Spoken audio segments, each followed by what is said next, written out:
Bismillahirrahmanirrahim.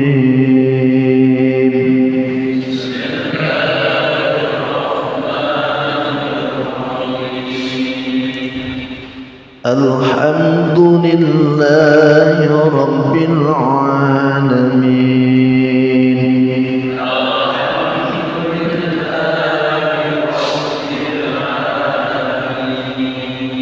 Ar-Rahmanir Rahim.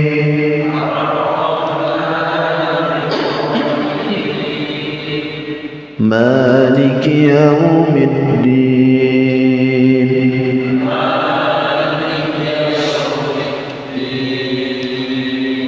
Iyyaka na'budu wa iyyaka nasta'in.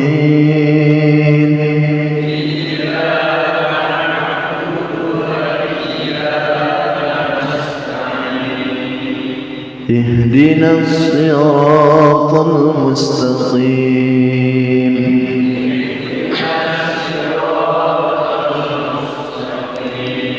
Siratal ladzina an'amta 'alaihim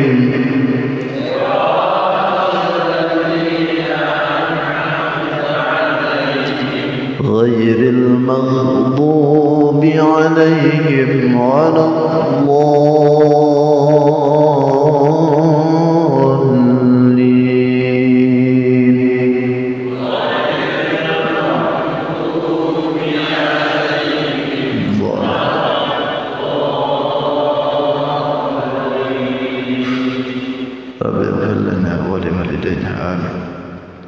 Sadaqallahul azim. Sadaqa Rasulullah Nabiyul Karim wa nahnu ala dzalika minasy syahidin wa syakirin walhamdulillahi rabbil alamin. Alhamdulillah, segala puji milik Allah Subhanahu wa taala. Kembali Allah berikan kesempatan guna bisa melaksanakan salat subuh dengan berjamaah. Dan alhamdulillah, hari ini adalah hari yang ke-13 bulan Rajab. Alhamdulillah Allah berikan kesempatan kepada kita untuk bisa melaksanakan kembali kajian dan juga salat subuh dengan berjamaah. Mudah-mudahan amal ibadah kita senantiasa diterima dan diridhai oleh Allah Subhanahu wa taala.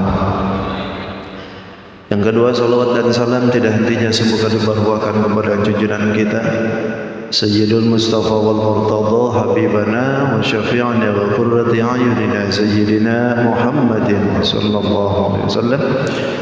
Tidak lupa pada keluarganya, para sahabat, tabi'at sampai kepada kita.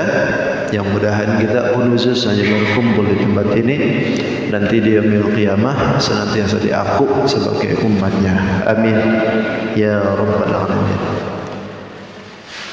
Hadirin wal hadirat rahimakumullah.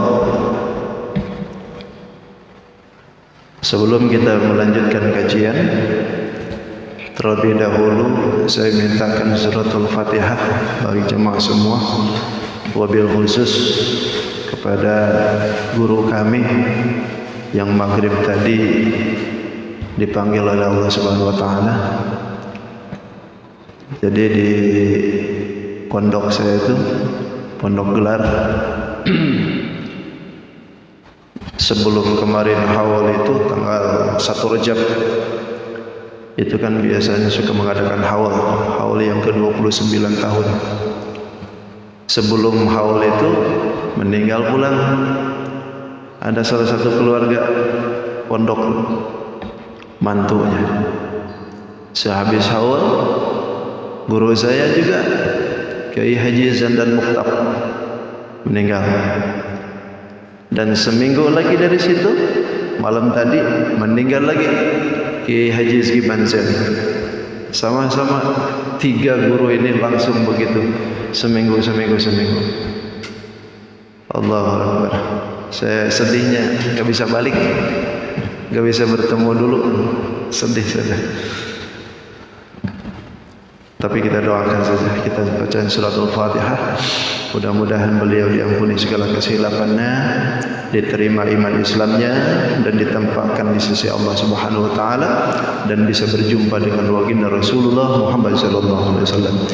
وعلى هدينا بابتغاء مرضات الله وعلى كل نية صالحة وإلى حضرة سلسال كي جزم المكتب وإلى حضرة سلسال كي حجي بنزل بن كي حجي عبد الصمد. الفاتحة. أعوذ بالله من الشيطان الرجيم. بسم الله الرحمن الرحيم. الحمد لله رب العالمين الرحمن الرحيم مالك يوم الدين إياك نعبد وإياك نستعين اهدنا الصراط المستقيم صراط الذين أنعمت عليهم غير المغضوب عليهم ولا الضالين رب اغفر لنا آمين. آمين يا الله يا رب العالمين. بسم الله الرحمن الرحيم. الصلاة والسلام على أشرف المرسلين سيدنا ومولانا محمد الأمين. اللهم صل على سيدنا محمد وعلى آل سيدنا محمد.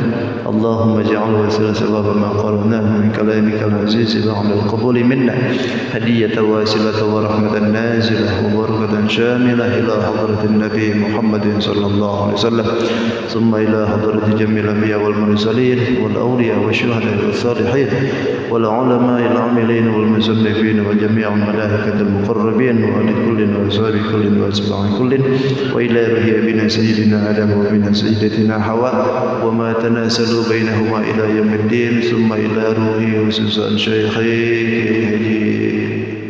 زند مكتب من كي مقارب وإلى حضرة كي حجي زند بنزل من مكاكي أحمد عبد الصمد وإلى حضرة سوسان. اللهم اغفر لهم وارحمهم وعافهم واعف عنهم. اللهم اغفر لهم وارحمهم وعافهم واعف عنهم. اللهم اغفر لهم وارحمهم وعافهم واعف عنهم واكرم نزلهم وواعصم مدخلهم وادخلنا الجنة مثواهم. ولإخواننا الذين سبقونا بالإيمان ولا تجعل في قلوبنا غلا للذين آمنوا ربنا إنك رؤوف رحيم. ربنا آتنا في الدنيا حسنة وفي الآخرة حسنة وقنا عذاب النار والحمد لله رب العالمين. Mudah-mudahan doa kita dikabul oleh Allah Subhanahu wa taala.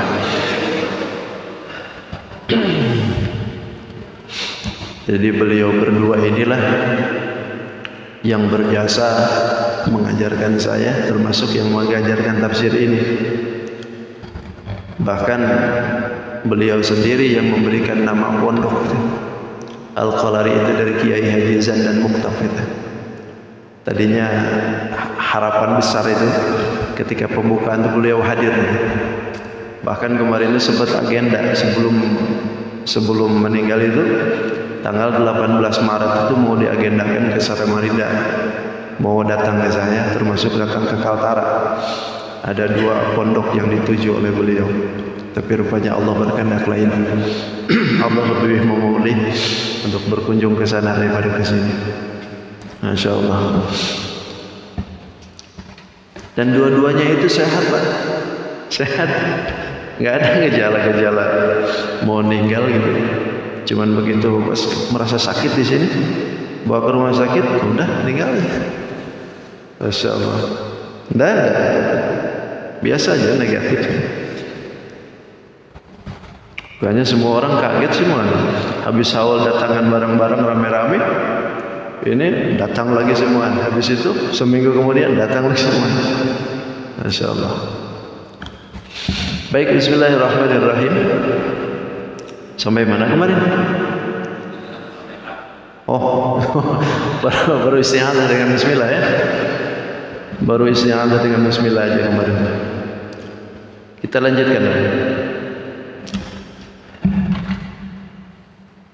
Dalam suratul Fatihah saja sekarang.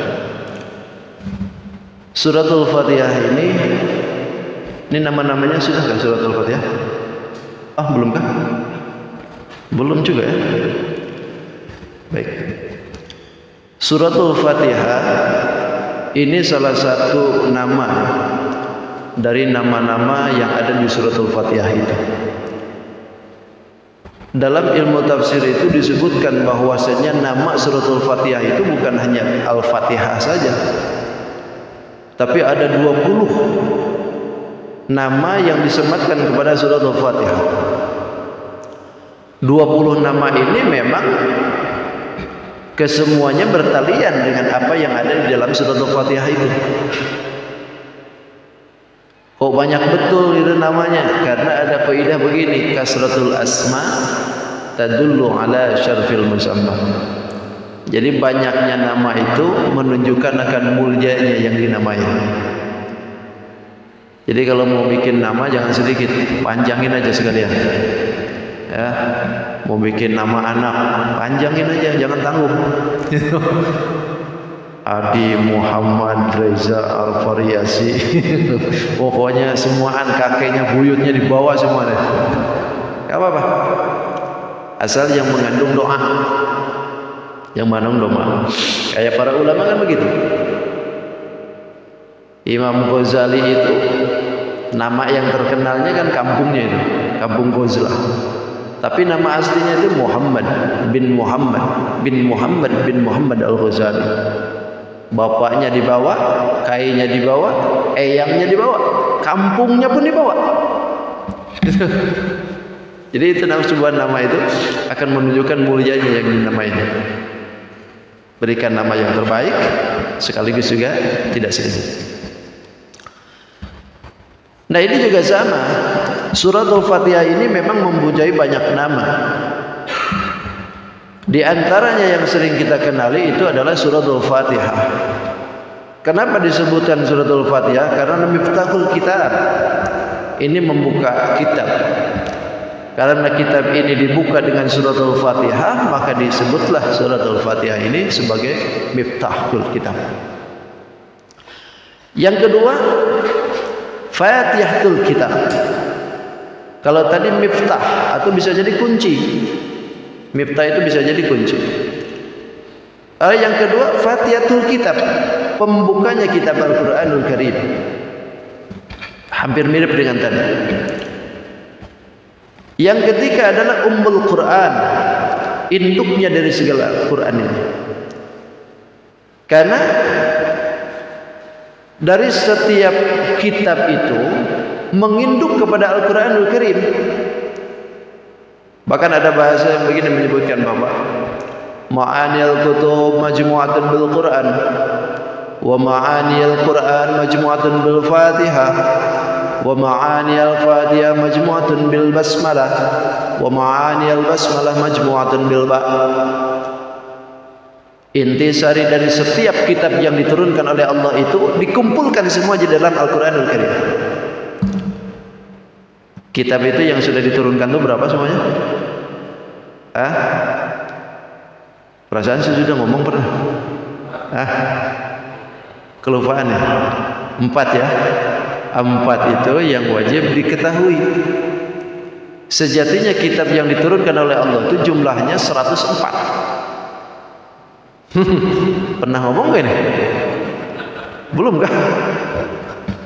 Perasaan pernah ngomong saya. Apa saya yang udah lupa? Apa yang lupa?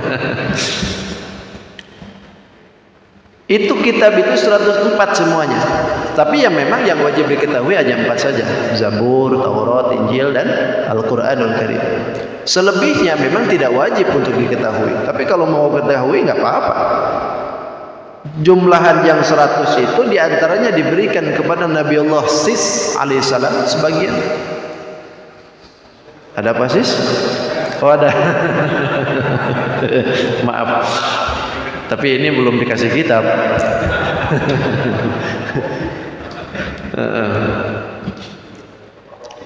Fotokopi aja. Jadi Nabi Allah Sis ini dikasih oleh Allah kitab, tapi berupa namanya suhuf. Kenal dengan Nabi Sis? Kenal ya? Tetangga. Nabi Allah Sis ini anaknya Nabi Allah Adam alaihissalam. Salah satu anaknya Nabi Sis alaihissalam. Dikasih oleh Allah tuh 60 suhuf. Lalu dikasih lagi 10 kepada Nabi Allah Ibrahim alaihissalam. Suhuf. Lalu dikasih lagi kepada Nabi Allah Musa alaihissalam 10 suhuf. Makanya suhufi Ibrahim wa Musa. Sebelum dikasih kitab Taurat, Nabi Musa dikasih dulu suhuf. Suhuf itu ibarat kertas atau dalam itunya itu semacam apa tuh? Kayu, tulisan di kayu, lembaran-lembaran suhuf berupa perintahan-perintahan itu sebetulnya. Tapi umat Nabi Musa itu malah dibanting suhufnya tuh, nggak diterima. Itu suhuf diberikan kepada Nabi Allah Musa alaihissalam. Lalu selebihnya lagi diberikan lagi kepada Nabi Allah Daud alaihissalam. Lalu ada lagi yang diberikan lagi kepada Nabi Allah Isa alaihissalam. Lalu diberikan lagi kitab Taurat kepada Nabi Musa alaihissalam, dan diberikan lagi kitab Al-Quran kepada Nabi dan Nabi Muhammad sallallahu alaihi wasallam. Itu semuaan 104. Dari yang 104 yang diberikan oleh Allah Subhanahu wa taala itu, semuanya intisarinya itu nginduk kepada Al-Quran. Karena memang ketika Al-Quran ini diturunkan, semua kitab itu tidak berlaku lagi. Bahkan disebutnya pun dinasah, disalin semuaan. Intisarinya semuanya diberikan di dalam Al-Quranul Karim. Bahkan andaikan ada sekarang ini kitab Zabur misalkan, yang asli sekalipun, ketika Al-Quran ini sudah ada, ini kitab Zabur hukumnya sudah tidak berlaku lagi.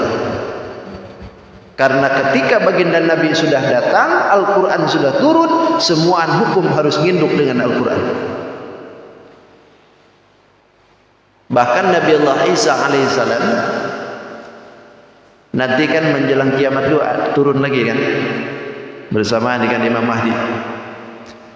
Nabi Allah Isa alaihissalam itu salah satu nabi yang dikabul doanya oleh Allah, pengen jadi umat Nabi Muhammad. Karena nabi-nabi yang dulu itu kadang-kadang kalau lihatin di dalam kitabnya, melihat keutamaan Nabi Muhammad dengan umatnya, mereka itu malah menginginkan jadi umat Nabi Muhammad. Seperti Nabi Musa alaihissalam melihat di dalam kitab Taurat keutamaan umat Nabi Muhammad. Nabi Musa berdoa ke Allah pengen jadi umat Nabi Muhammad. Nabi-nabi yang lalu pun juga begitu. Kenapa umat Nabi Muhammad diinginkan oleh para nabi itu? Lantaran umat Nabi Muhammad itu nyaman kan, syariatnya ringan. Beda dengan umat yang lalu, syariatnya berat-berat. Kalau kita jadi umat Nabi Muhammad, ada najis di baju, gimana ya?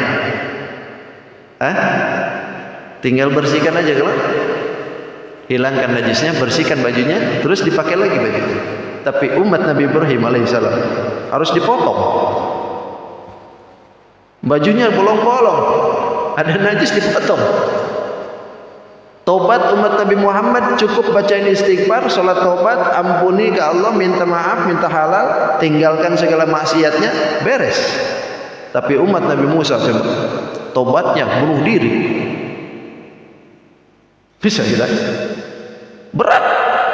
Makanya pantas umat terdahulu menginginkan seperti umatnya Nabi Muhammad SAW. Umat terdahulu maksiat, besok lusa turun azab langsung.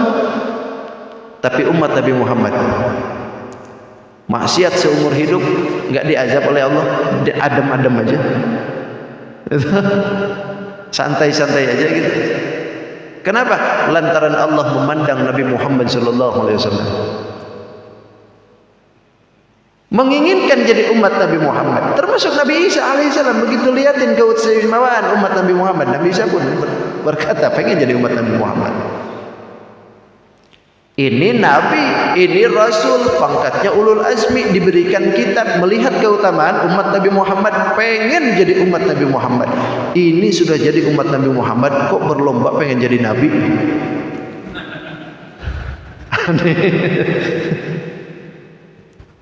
Ada aja pengen berlomba jadi nabi. Nah ini bagian dari keistimewaan. Maka salah satu yang diberikan mustajab doa itu Nabi Isa alaihissalam.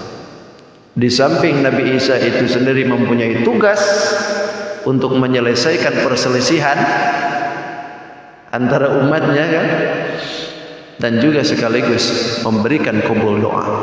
Karena Nabi Isa menginginkan jadi umat Nabi Muhammad. Nah ketika Nabi Isa alaihissalam datang jadi umat Nabi Muhammad, tidak membawa apa yang diajarkan oleh Allah kepadanya. Karena Injil yang dibawanya tidak berlaku lagi. Nabi Isa itu datang menjalankan hukum syariat Nabi Muhammad SAW. Salat 5 waktu, iya. Datang Ramadan puasa, iya. Hajian, iya.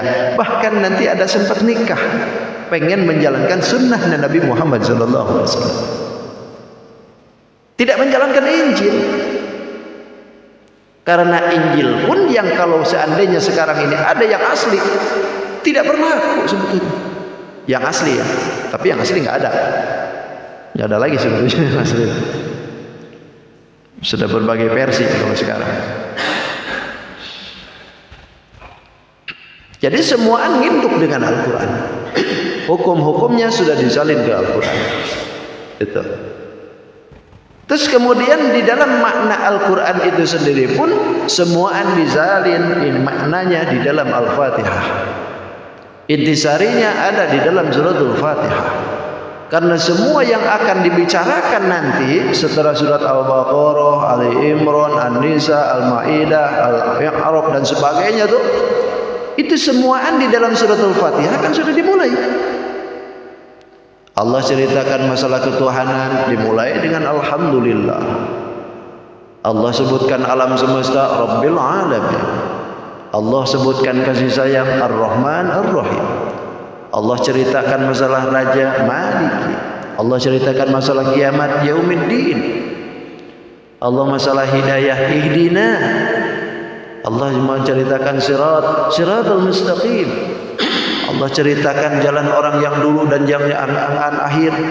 Ihdinas Siratal Mustaqim, Siratal ladzina an'amta 'alaihim. Siapa 'alaihim? Kan orang dulu. Allah kisahkan orang dulu pun semuaan sudah dimulai dengan suratul Fatihah. Makanya semua apa yang diceritakan di dalam nanti di dalam ayat-ayat itu merupakan penjabaran atau perluasan dari apa yang sudah disirati di dalam suratul Fatihah.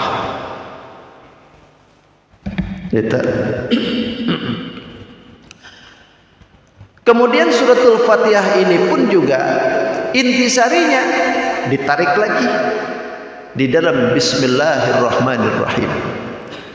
Karena di dalam Bismillah ini mengandung kunci dari asma Allah. Ini sudah kemarin. Bismillah ini semua hurufnya mengandung kunci terhadap asma-asmanya Allah. Maka dimulailah semua intisari yang ada di dalam Al-Fatihah dimulai dengan Bismillah. Lantaran Bismillah merupakan kunci dari asma Allah. Kita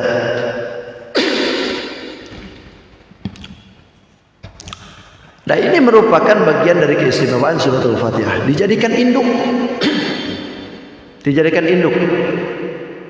Pondasi ini. Kemudian ada lagi yang namanya yang keempat itu kanzun. Kanzun itu simpanan. Suratul Fatihah ini simpanan. Disimpan oleh Allah di bawah arasy. Di langit ketujuh di bawah arasy dulunya itu. Lalu setelah ini Al-Quran diturunkan oleh Allah, suratul Fatihah pun ikut turun. Maka ini surat istimewa sebetulnya. Surat istimewa yang diberikan kepada kita sebagai umat Nabi Muhammad SAW. Maka keistimewaan ini pun dibawa oleh kita setiap saat kan. Hatta setiap ibadah dimulai dengan Al-Fatihah kadang-kadang. Kita doain orang yang sakit Al-Fatihah. Orang yang mati pun Al-Fatihah. Yang mau melahirkan Al-Fatihah. Yang susah melahirkan Al-Fatihah. Yang mau punya anak Al-Fatihah. Yang sudah punya anak pun Al-Fatihah. Semuanya Al-Fatihah. Istimewa. Kemudian yang kelima ada yang disebutkan nama Al-Kafiyah. Kafiyah itu yang mencukupi, bahkan Al-Wafiyah yang menyempurnakan. Suratul Fatihah disebut Al-Kafiyah yang mencukupi sekaligus menyempurnakan. Mencukupi di dalam ibadah. Kita sholat panjang suratnya, tapi Al-Fatihah tidak dibawa, nggak jadi. Sebaliknya, cuman Al-Fatihah yang kita bawa. Surat-surat yang pendek atau yang panjang tidak baca. Jadi-jadi saja. Cukup saja, bahkan sempurna. Karena ini suratul Fatihah mencukupkan dari berbagai ibadah. Kesempurnaan didapat dari situ. Kemudian ada yang disebut dengan Asy-Syafiyah.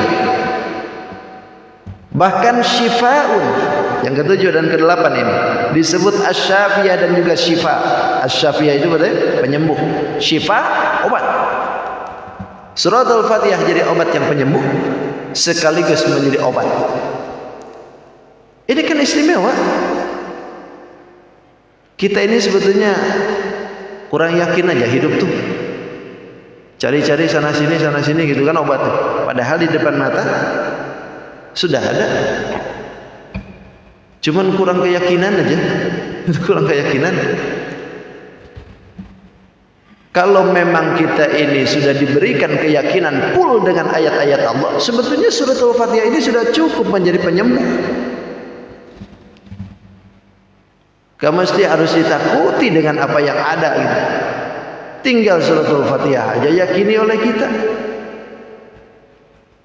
Bismillah, suratul Fatihah kita baca menjadikan jadi obat, dari penyembuh. Ikhtiar jalankan gitu aja sudah. Gak usah ketakutan berlebihan. Kenapa nggak ke masjid lagi Pak Ustaz? Pak Ustaz corona aja. Nggak ke masjid lagi. Pian kenapa nggak duduk lagi di majlis ilmu? Corona Pak Ustaz. Coronaan semua. Kenapa nggak dimulai lagi itu majlis taklim? Corona Pak Ustaz. Kenapa berjamaah nggak ada lagi? Corona Pak Ustaz. Semuanya ditakut dengan corona. Sementara dengan Allah tidak takut. Bingung juga orang. Pian kenapa nggak pernah ke masjid lagi? Loh, atuh kan nggak pernah ke masjid Pak Ustaz. Nggak pernah ke masjid. Jadi ini suratul Fatihah itu jadi surat penyembuh.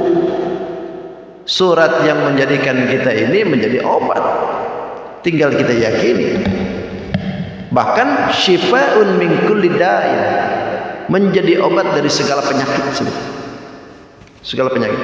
Makanya tidak heran ya, sebagaimana yang disebutkan kemarin ada hikayat, bukan hanya bismillah bukan hanya Fatihahnya saja, bismillahnya pun ternyata jadi obat. Apalagi dipakai suratul Fatihahnya. Kayak saya tuh dulu ada orang tuh datang ke rumah tuh sering banyak betul itu, karena diberikan keistimewaan oleh Allah tuh bisa nyembuhin orang yang sakit gigi.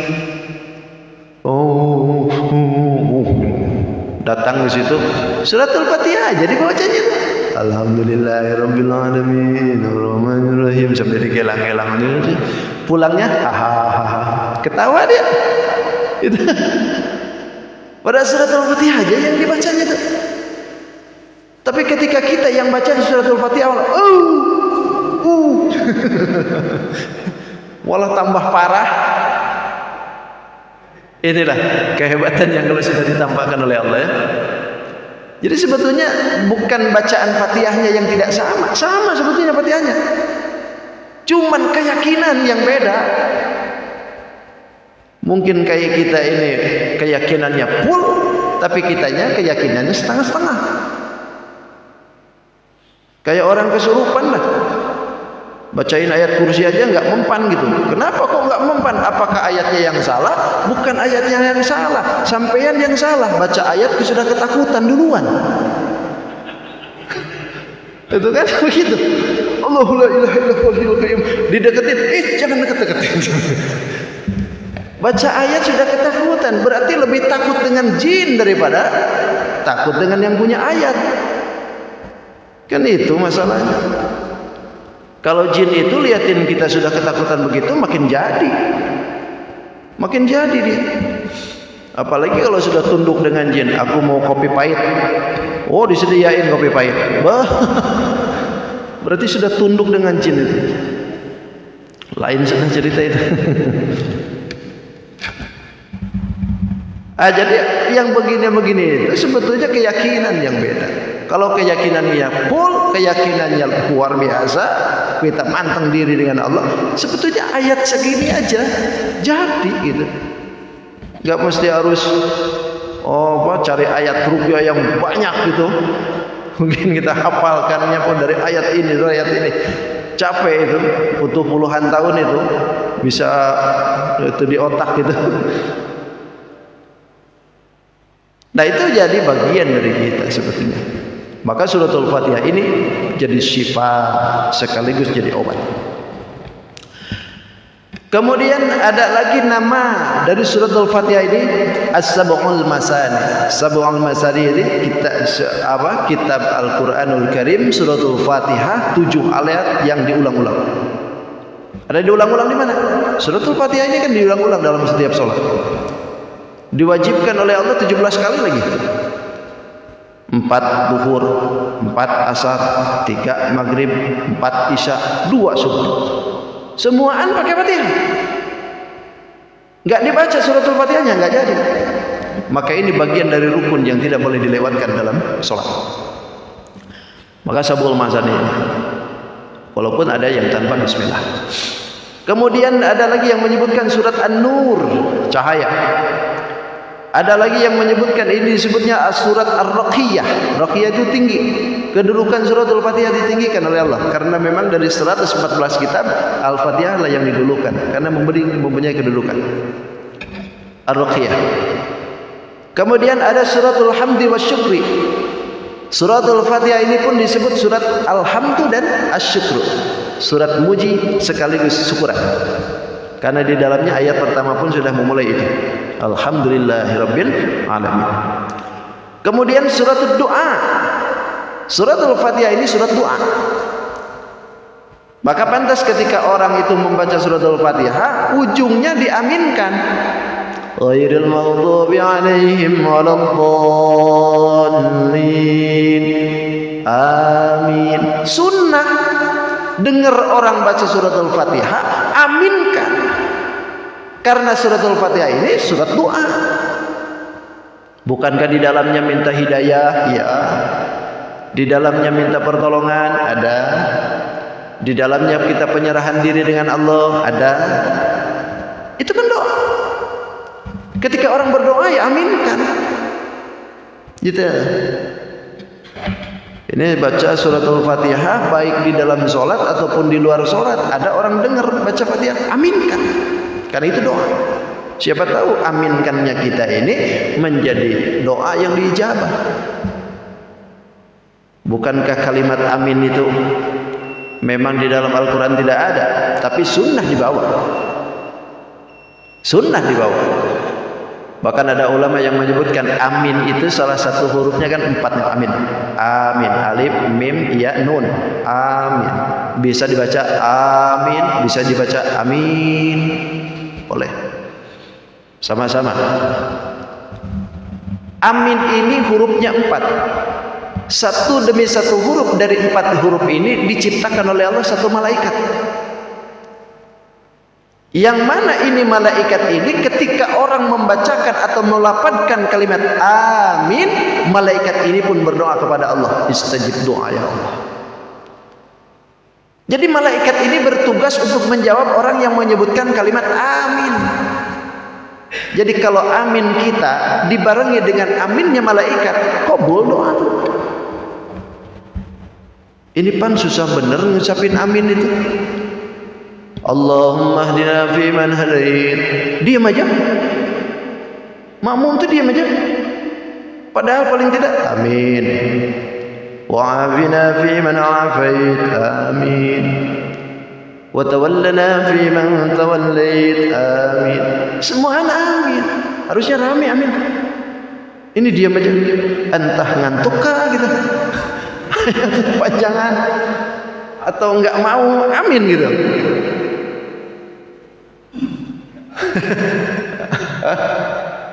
Enggak tahu.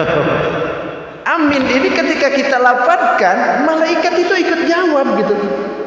Karena Allah ciptakan satu huruf dari amin itu satu malaikat. Ketika kita mengucapkan kalimat amin, itu malaikat pun ngikut. Tapi kalau kita tidak mengucapkan, malaikat diam aja. Makanya aminkan. Dalam hati Pak Ustaz aminnya. Dalam hati semua ada. Aminkan gitu. Bahkan angka ketika aminkan itu karena merupakan kesungguhan kita dalam keinginan itu, salah satunya dari bentuk tubuh kita juga. Kalau kita nggak angkat sungguh, ini benar ini, pengen ini. Berarti orang ini benar-benar pengen doanya dikabul oleh Allah. Sampai Nabi itu mengajarkan ngangkat itu kelihatan kan ketiaknya itu. Kenapa? Saking kita ini butuh dengan apa yang kita inginkan itu. Tapi kalau sudah banyak keinginan, kita ini butuh banget butuh, tapi aminnya geraknya nggak kelihatan. Ini berarti nggak sungguh-sungguh. Amin ya Allah.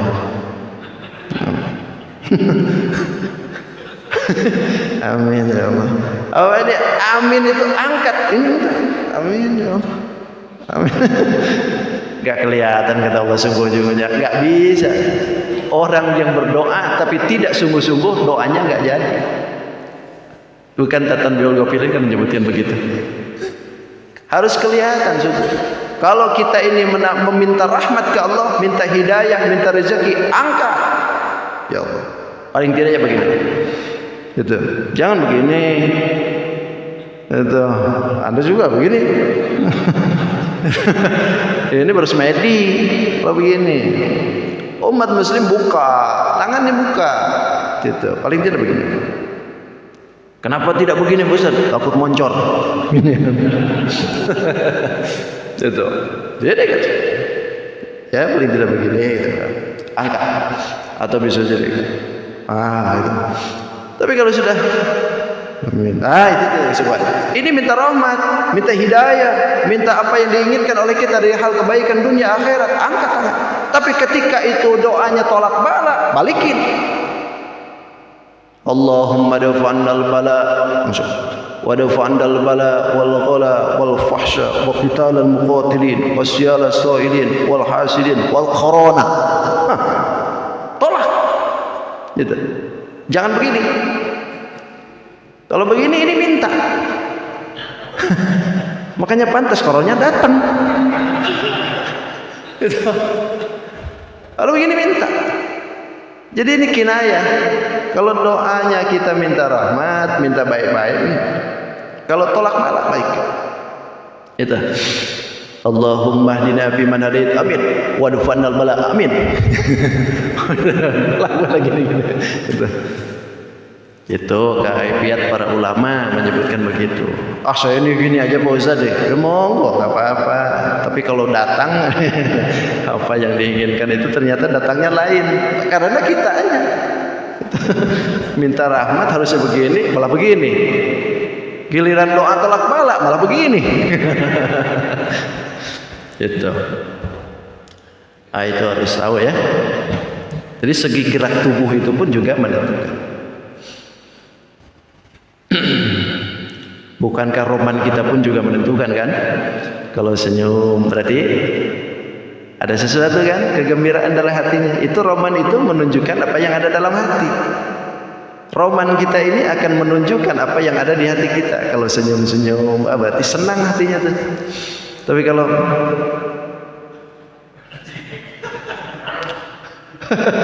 berarti apa yang dalam hatinya nggak jauh tuh. Gitu. Apalagi kalau sudah, wah itu sudah tingkat tinggi itu.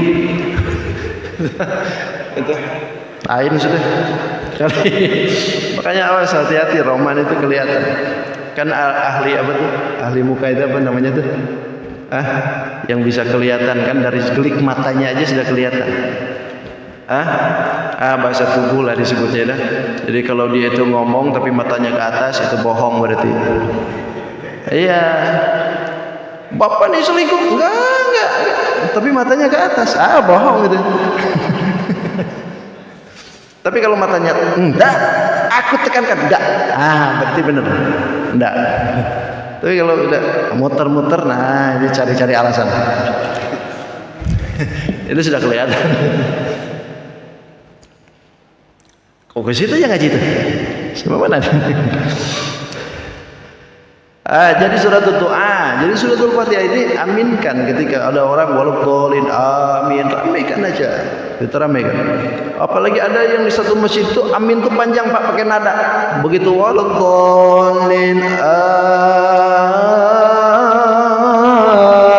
amin, wah panjang ya Pak, itu pakai nada aja. Dan jamaahnya itu menikmati semua.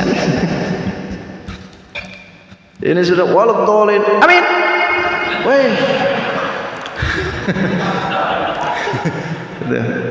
Itu apa? Ketahuan itu kesel dengan imamnya itu. Kemudian yang ke-14 ada ta'limul masalah. Nama suratul Fatihah itu disebut ta'limul masalah, pelajaran dari semua masalah. Saya sudah sebutkan tadi.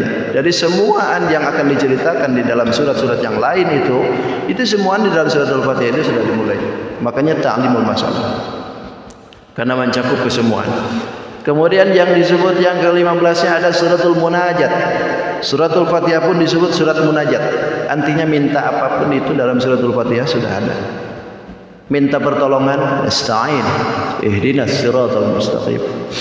Minta hidayah ada, minta rezeki ada, semua ada. Karena ini surat munajat. Kemudian disebutkan lagi dari suratul Fatihah ini at-tafwid, surat yang berserah penuh. Tafwid, berkuasa penuh. Ufawwidu amri ilallah. Jadi semuanya diserahkan kepada Allah Subhanahu wa taala. Ini suratul Fatihah itu membentuk kepribadian kita menjadi hidup yang menyerahkan semuanya urusan kepada Allah. Suratul Fatihah. Ayo kita berangkat Al-Fatihah. Tuh berarti sepenuhnya perangkatan kita itu sepenuhnya urusan Allah. Mudahan kita ini maksud kita dihasilkan oleh Allah. Al-Fatihah. Tuh semuaan maksud yang dimaksudkan oleh kita semuanya hasilnya nanti diserahkan kepada Allah. Tafwid disebut. Jadi suratul Fatihah itu begitu. Ada lagi disebutkan suratul Su'al, surat permasalahan, su'al, takun, itu bertanya. Ada lagi yang ke-18-nya disebut suratul Ummul Kitab. Ini sama dengan tadi ya. Kalau tadi Ummul Quran, induknya Quran. Kalau di sini Ummul Kitab, induknya kitab. Kemudian suratul Fatihah pun disebut Fatihatul Quran, pembukanya suratul Quran. Kemudian yang terakhir ada disebut suratul Shalah.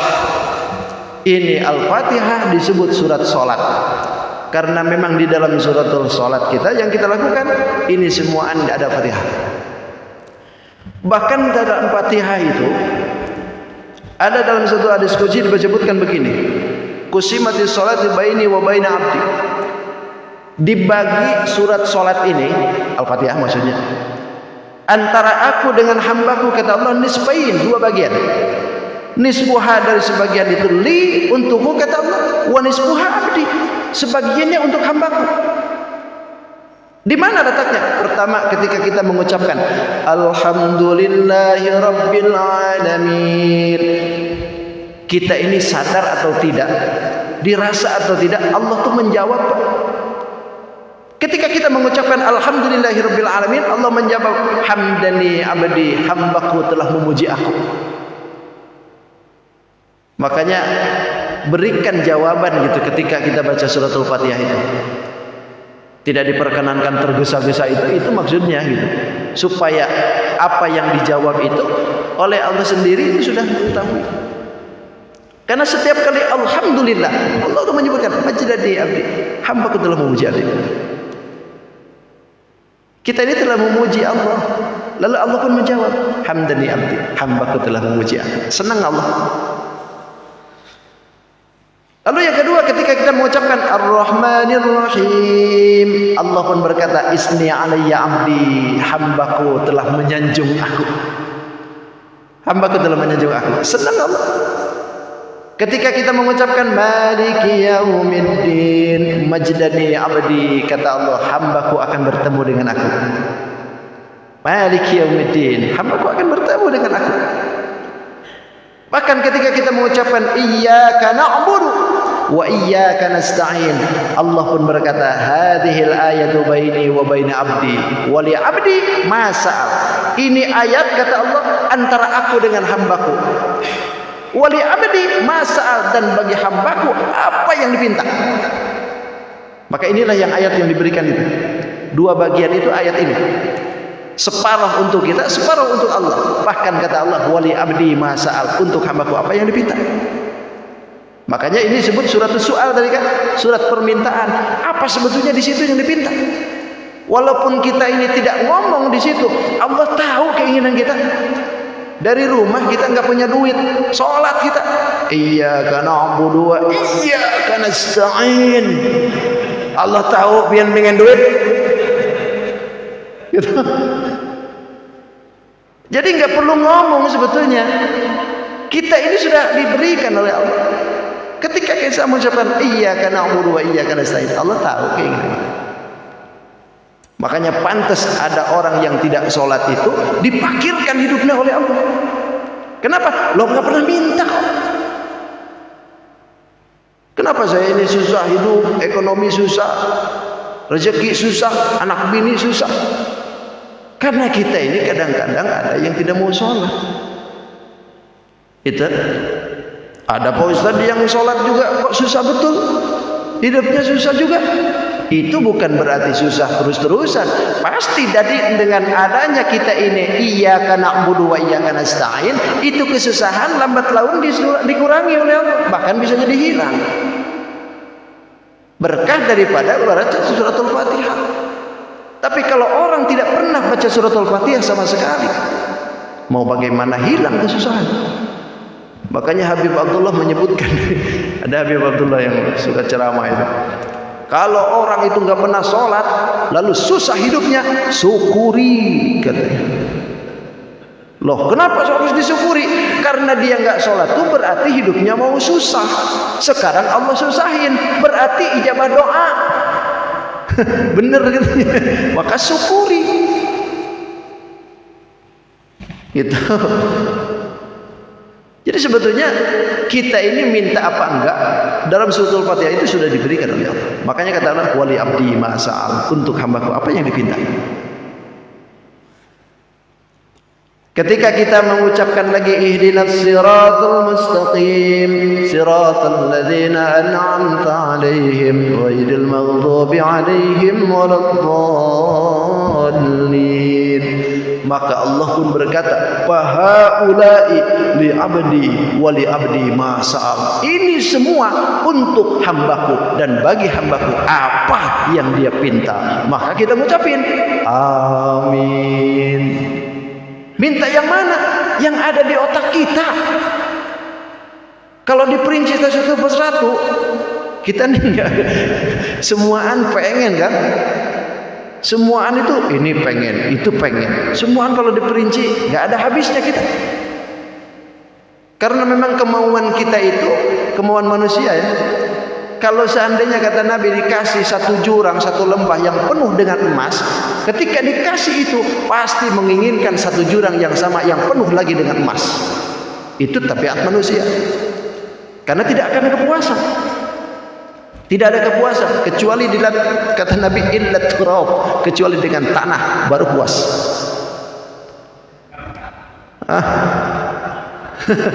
Kecuali dengan tanah, kalau sudah dijejal dengan tanah baru sudah puas.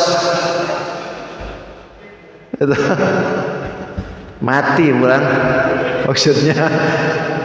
Kalau sudah mati baru di situ berhenti keinginan. Itu bahkan kata Nabi ada 4 di dunia ini yang tidak akan puas hidupnya. Pertama, bumi itu tidak akan puas dari air hujan. Selama apapun hujan pasti diserapnya oleh bumi. Banjir besar pasti nyerap. Yang kedua, orang kaya tidak akan puas dengan kekayaannya. Terus saja. Sudah pengen 1, pengen 2, udah 2 pengen 3, udah 3 pengen 4, sekotak 2 kotak, sekapling 2 kapling, 3 kapling, 4 kapling, terus saja begitu. Karena nggak ada kepuasan. Itu nggak ada kepuasan, nggak ada berhenti kecuali dengan tanah tadi, baru berhenti. Itu. Yang ketiga, orang alim. Orang alim tidak akan puas dengan ilmu. Orang alim itu kalau seandainya sudah ketahuan ilmunya, masyhur ilmunya, sampai dari kota sampai desa, orang konglomerat saking konglomerat sekalipun tahu ilmu sidin, tapi ketika ditanya, saya ini nggak tahu apa-apa dah. Padahal ilmunya sudah nggak ada kepuasan, terus saja menggali dan menggali. Kemudian yang keempat, yang tidak ada kepuasan itu, mohon maaf, seorang perempuan tidak akan puas dari laki-laki. Loh kok bisa? Bukan saya yang ngomong, Nabi yang ngomong. Kok bisa baca begitu? Lah coba lihat aja. Yang jual diri itu banyakkan laki apa perempuan? Perempuan. Karena memang tidak ada kepuasan. Bapak lihatin orang kaya luar biasa, tapi ketika itunya tidak puas, ditendang laki-laki itu. Kaya, rumahnya mewah, mobilnya mewah, duitnya banyak, tapi itunya tidak hidup, nggak puas dia. Tendang lama-lama. Karena nggak ada kepuasan. Bahkan pernah pengalaman malam-malam pulang pengajian. Biasa kan pasar pagi itu. Pasar pagi kan suka ada. Jam 1, jam 2 datang. Ngopi dulu lah, ngopi. Begitu santai ngopi. Assalamualaikum Pak Ustadz. Dilihatin, wah, bajunya segini Pak, segini. Aduh, kata saya nih, dilihat gimana gitu, nggak lihat kapan lagi.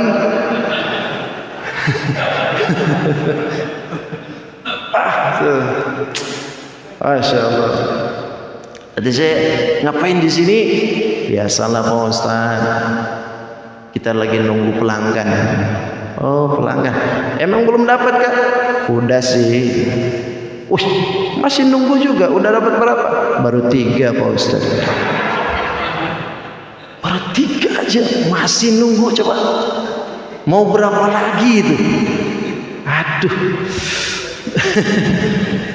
Jadi benar bukti Nabi itu ya. Gak bohong kalau Nabi cerita.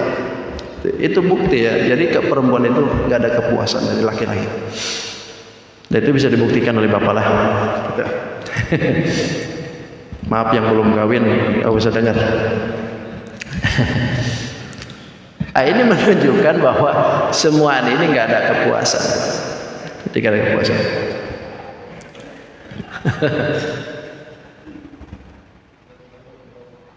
Sudah sampai situ dulu ya. Sudah nggak terasa sampai.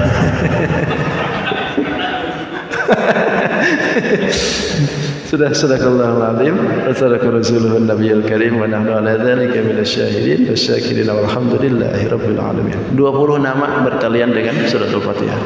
Ini memang menjadi daya tarik ya. Kalau seandainya kita mengetahui suratul Fatihah ini namanya saja sudah begitu hebat gitu. Makanya ketika kita tahu akan nama kehebatan dari suratul Fatihah, nanti ketika baca itu terngiang di telinga hebatnya suratul Fatihah ini. Sudah cukup? Jangan ada yang nanya.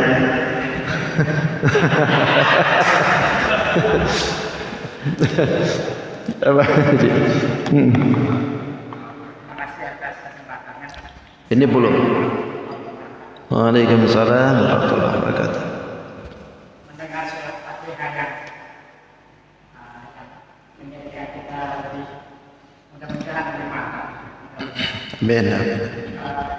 Banyaknya yang terkandung di dalam surat Fatihah. Ada yang kurang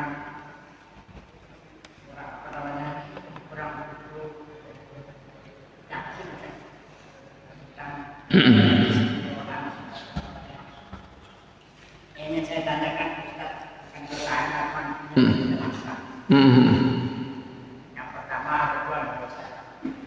Yang pertama, setiap kita melakukan sesuatu atau membuka acara, lalu kita buka dengan surat Al-Fatihah. Ini mungkin tujuannya apa? Setiap kali kita membuka acara, mari kita buka acara kita dengan membaca surat Al-Fatihah. Itu yang pertama. Yang kedua tadi sudah Ustaz juga sudah baca. Kenapa kita kalau mau berdoa kita awali dengan surat Al-Fatihah? Ya. Kenapa kita ketika berdoa seperti itu? Oke. Ada yang ditambah dengan 3 surat yang full itu. 3 surat full. Ya. Yang baru. Ya. Waalaikumsalam warahmatullahi wabarakatuh. Suratul Fatihah ketika kita memulai acara atau apapun dimulai dengan suratul Fatihah, tentu tujuannya ya pengen barokah gitu ya. Terus acara yang dimulai itu atau yang diadakan itu lancar. Karena ini suratul Fatihah tadi sudah disebutkan, nama dari suratul Fatihah itu adalah suratul Ta'limul Masalah. Ta'limul Masalah itu satu pelajaran untuk segala masalah. Masalah kita apa sekarang ini? Takut acara ini gagal gitu. Maka dimulailah dengan suratul Fatihah supaya acara kita itu lancar. Itu suratul Fatihah. Jadi kegunaannya untuk barokah dalam segala hal. Yang kedua, suratul Fatihah ini dimulai dengan bacaan suratul Fatihah. Apapun doa dimulai dengan suratul Fatihah. Karena tadi sudah disebutkan nama dari suratul Fatihah ini adalah suratul hamdi wa syukri. Surat untuk memuji dan bersyukur. Kita ini mau doa dimulai dengan muji dulu, itu doa mustajab. Karena adab dari bagian doa yang cepat dikabul itu salah satunya kan pertama muji dulu. Muji dulu ke Allah. Alhamdulillahirabbil alamin, hamdas syakirin, hamdan na'imin, hamdan yuwafi ni'amahu wa yukafi mazidah. Itu pujian ke Allah. Harus dibawa. Memang doa itu istajib apa? Ud'uni astajib lakum. Ada orang yang menyebutkan doa itu langsung aja, enggak mesti harus bertele-tele katanya. Kalau minta syafaat itu Allahumma isfa' lana ya Allah. Minta syafaat ya Allah. Memang bisa saja. Akan tetapi adab doa pun tidak kalah penting. Ini bagian dari adab.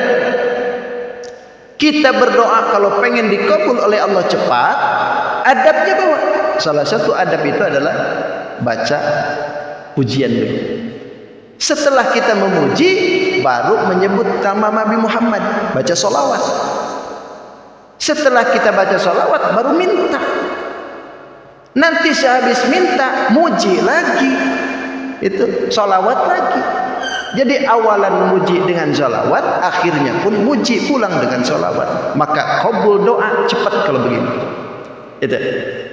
Makanya kenapa dimulai dengan suratul Fatihah? Lantaran di Al-Fatihah itu ada memuji. Itu ada memuji ke Allah. Makanya setiap kali mau doa dimulai dengan suratul Fatihah baru doa. Karena di situ ada pujian. Ketika kita memuji Allah, maka doa yang kita panjatkan insya Allah dikabul oleh Allah. Gitu ya, dikabul ya. Jadi semakin yakin gitu. Tapi kalau misalkan kita ini, yang penting kita doa aja langsung, nggak usah baca sholawat. Memang itu doa bisa saja dikabul. Tapi pangkat kita ini apa? Pangkat kita ini wali bukan? Orang soleh bukan? Gitu. Kalau kita ini wali, orang soleh, nggak mungkin juga berdoanya macam begitu. Pasti adabnya dibawa. Gitu. Pasti adabnya dibawa. Karena ada juga yang pernah mendebat itu. Jadi masalah doa itu enggak mesti harus baca pujian dulu katanya, baca sholawat dulu, itu kan makhluk katanya. Langsung aja kita ke Allah. Dalilnya yang tadi. Memang kata saya kalau menurut dalil ya begitu. Tapi kenapa harus dibaca? Lihatin dong yang lainnya. Ada para ulama bagaimana? Maka ulama pun mengambil dalilnya dari mana? Ya tentu dari Nabi. Itu. Nabi menyebutkan bahwa kalimat yang terbaik itu adalah mujinya pakai bahasa hamdayuwafi ni'amahu wa yukafi mazidah. Itu kalimat thayyibah yang bagus. Maka kita bawa gitu. Kita baca ya. Gitu. Syukran. Terima kasih. Yang lain. Woi, ada lagi.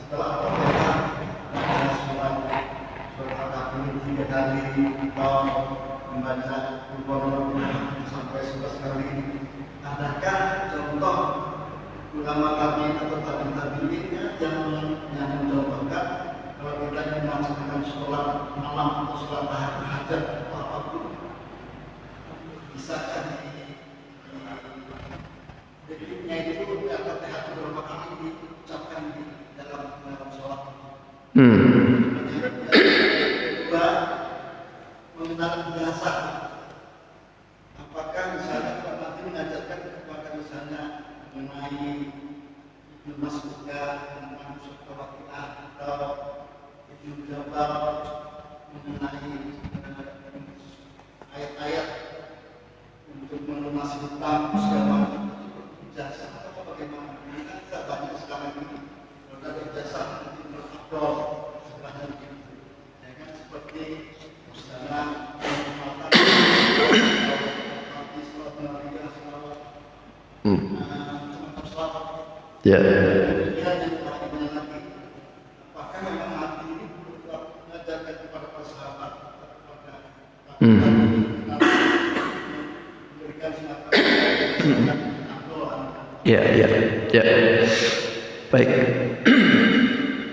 Dalam segi sholat ya, itu memang ada kaifiat-kaifiat dari tabi'in ada.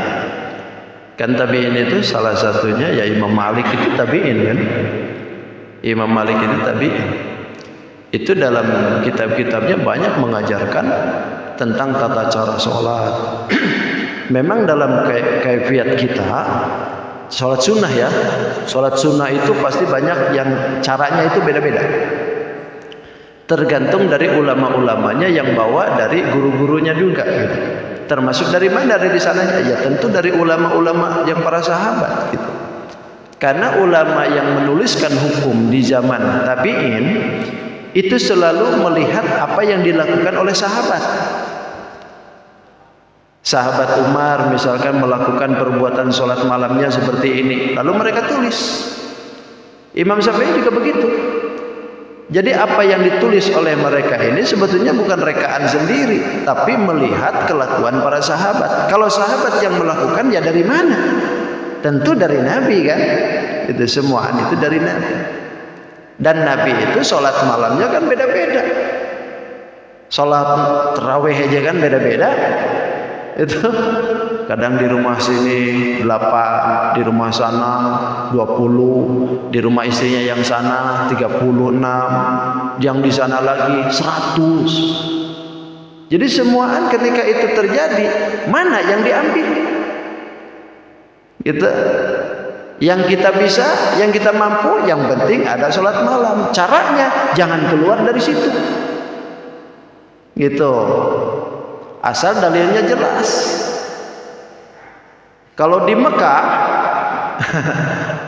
Mekah itu biasanya ngambil yang pertengahan, yang sebagaimana yang ditetapkan oleh Sayyidina Umar. Jadi 20. Sementara di Madinah mengambil yang dari 36. Ini sholat malam loh. Ngambil 36. Kenapa orang Madinah itu tidak mengambil dengan yang di Mekah? Sebab orang yang di Mekah sehabis 2 rakaat tawaf. Habis 2 rakaat tawaf. Kalau dulu seperti itu, kalau sekarang kan terus-terusan. Sementara yang di Madinah tidak. Maka mereka mengambil ganjaran pahalanya itu melalui bacaannya aja yang dibanyakin lagi. Rakaatnya yang dibanyakin lagi gitu. Itu dari mana? Ya tentu sahabat lihat Nabi gitu ya. Jadi bacaannya itu tergantung dari ulama mana yang kita kan 4 madhab ini semuaan membawa apa yang diajarkan oleh Nabi lewat sahabat semua itu. Terus dari segi ijazah ada kan Nabi mengijazahkan banyak. Sahabat itu semuaan diijazahkan oleh Nabi. Ayat-ayat Quran itu kan juga semuaan disampaikan oleh Nabi. Ada ayat-ayat yang khusus kadang-kadang yang Nabi sampaikan kepada mereka. Yang ketika kita tahu kan, seperti Nabi begitu keluar dari rumah gak kelihatan.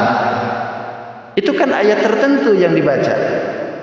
Lalu oleh Nabi, apakah langsung dibacain aja ini? Nanti juga ada efek? Enggak juga. Bapak baca ayat itu, gitu. Tetap aja diburu, karena kelihatan. Tapi ada tata cara tertentu yang Nabi ajarkan kepada sahabat. Sahabat ajarkan kepada tabi'in.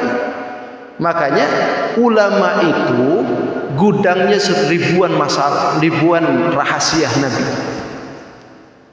Jadi ribuan rahasia-rahasia Nabi itu ada di dada ulama.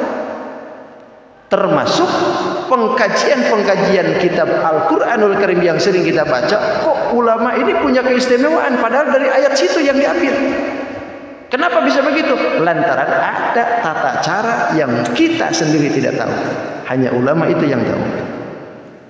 Itu zikir, sama zikir dari Nabi. Apa yang dibaca sama, la ilaha illallah. Tapi kok beda caranya? Nah, inilah yang disebut dengan ijazah. Dari mana ini zikir pakai la ilaha illallah, la ilaha illallah? Ada yang illallah. Ada la ilaha. Ya kan? Itu. Ini dari mana? Sumbernya kan sahabat. Sahabat dari mana? Ya dari Nabi. Zikir Qadiriyah, Naksabandiyah itu dari mana? Kan sumbernya dari Sayyidina Abu Bakar itu. Coba lihat silsilahnya zikir itu. Ada dari silsilahnya Ibnu Abbas, ada silsilahnya dari Sayyidina Ali kan gitu. Nah, itu dari mana? Ya dari Nabi sumbernya gitu. Hebatnya Nabi itu kan di situ, lautan ilmunya Nabi itu maksudnya.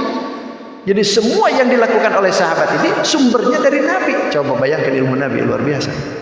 Sementara kita ngambil satu aja sudah repot. Itu ngambil satu aja sudah repot. Nah, itu jadi ya. Itu. Tapi kenapa apakah harus dijajahin? Memang tidak semuanya tidak dijajahkan juga nggak masalah. Seperti zikir yang kita lakukan, yang nggak perlu ijazah pun nggak masalah. Karena Nabi menganjurkan itu sunnah. Tapi ada yang lebih lagi, kalau seandainya kita pakai ijazah, itu jauh lebih hebat. Kenapa? Lantaran Nabiullah Adam pun juga ditalkin. Fatalaqqa Adam, kan gitu. Allah mengajarkan kepada Nabi Adam. Itu apa yang diajarkan? Zikir. Maka ulama menyimpulkan dari kalimat ini bahwa setiap orang yang berzikir tidak dengan laqqa, tidak diajarkan, maka zikirnya itu kadang-kadang tidak ada manfaat. Biasa-biasa baik gitu. Gak ada efek. Itu la ilaha illallah, la ilaha illallah. Tapi kepalanya ke pasar pagi. La ilaha illallah. Itu. Padahal yang diucapkan la ilaha illallah. Gitu. Tapi ketika zikirnya itu digurukan atau diijazahkan dari gurunya, pasti zikirnya matang. Itu karena ada halaqah tertentu yang dituju dalam hatinya. Imma laqab, inaqab, wa imma yang lain. Sudah cukup ya. Terima kasih. Mudah-mudahan kita pada tahan semua dikabul oleh Allah Subhanahu wa taala. Demikian yang kita sampaikan pada kesempatan pagi hari ini.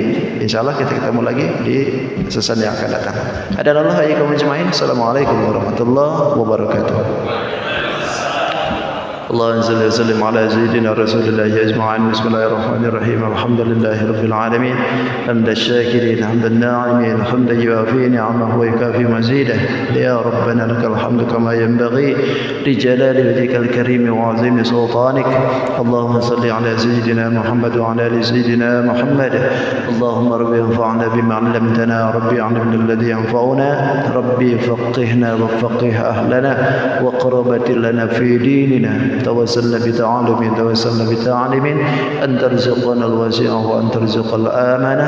ربنا آتنا في الدنيا حسنة وفي الآخرة حسنة وقنا عذاب النار. بفضل سبحان ربك رب العزة عما يصفون وسلام على المرسلين والحمد لله رب العالمين. تقبل الله منكم.